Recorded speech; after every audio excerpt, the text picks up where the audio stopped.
Target ng DICT na maglabas ng digital copy ng National ID habang hinihintay pa ang physical copy nito. Si Kenneth Pacientes sa report. Rise and shine, Kenneth.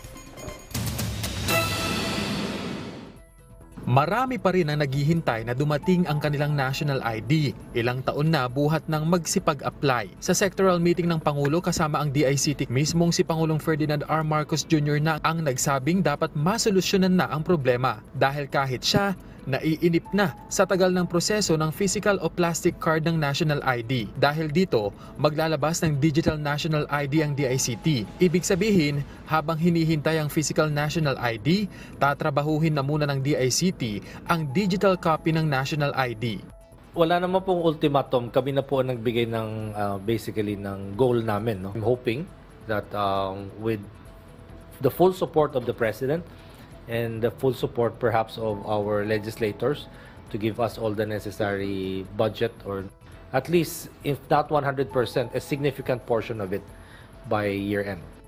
Para magawa ito ng DICT, humingi na sila ng access sa mga information data na nakolekta ng Philippine Statistics Authority tulad ng biometrics.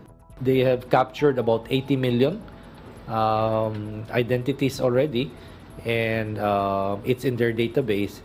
So for us to be able to convert it to a digital format, we needed access to that database so that we can deploy it on a digital platform.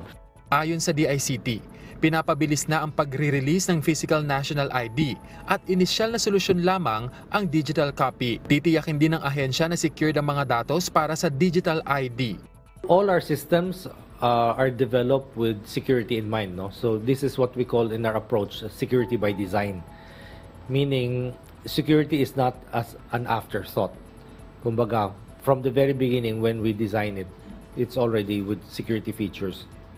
So today, we're using best of breed security systems in order to develop and deploy these apps and these systems. Tiniyak din ng ahensya na kahit ang mga walang gadget o connectivity access ay magkaka-digital ID. Batay naman sa datos ng DICT, bumaba na ang bilang ng mga naglipa ng tech scam dahil sa SIM card registration. Pero ayon sa DICT, may mga scammer pa ring nakabibili ng pre-registered na SIM mula sa mga individual na pinagkakakitaan ang kanilang inirehistrong SIM. Kaya babala ng DICT, kung ginamit po itong SIM card na ito na nakarehistro sa kanila sa isang krimen, at hinuli po namin ang mga perpetrators niyan, kasama po sila sa paghabla. Kenneth Paciente, para sa Morning Show ng Bayan, Rise and Shine, Pilipinas.